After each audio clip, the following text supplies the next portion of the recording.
I'm going to be doing a series of short videos just to help you from a training perspective understand the effects of anxiety, particularly at this time. So I'm going to split the videos into short sections so that maybe you can click on whichever ones you think might be most appropriate to you. So I hope you find them useful. Cheers. As a bit of an intro, it's useful to remember that there's different parts to our brain. So when we're relaxed and just doing our day-to-day jobs in a relaxed state, we're using what's called the intellectual part of our brain. This is the part of the brain that we don't share with the animal kingdom. It keeps us relaxed and calm. And as I say, when we live our lives with that part of our thinking, we don't suffer from stress and anxiety. But unfortunately, there is another part of our brain, the original primitive part, or emotional brain, as some people call it. And the centre, an influential part of this, is called our amygdala. You've probably heard it described as your fight or flight response. Now, if you think about it, if your anxiety goes up for whatever reason, naturally, you will stop using your intellectual brain and you will be forced to use your primitive emotional thinking. And because it's a fight or flight response, you may find that you'll suffer from anxiety, depression, maybe even anger. So it can help us understand those three things in particular.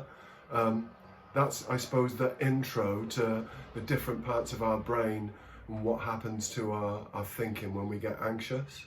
So at the moment, if you're feeling anxious about anything, then what's going on in your body is you're using your primitive emotional thinking, and that will send certain chemicals through your mind and body, things like adrenaline, cortisol. It can help us understand why we may suffer from panic feelings, our heart's racing, some people get an upset stomach, or just general feelings of overwhelm and obsessive thinking. Because it's the primitive emotional part of our thinking, when the cave person looked out of the cave and saw snow or ice or danger, they would have retreated and just pulled the rug back over themselves until the situation had changed. We can associate that with the modern day feelings of feeling depressed and wanting to withdraw.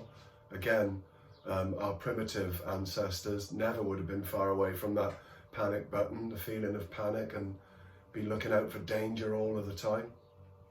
They definitely would have had problems with getting to sleep and staying asleep.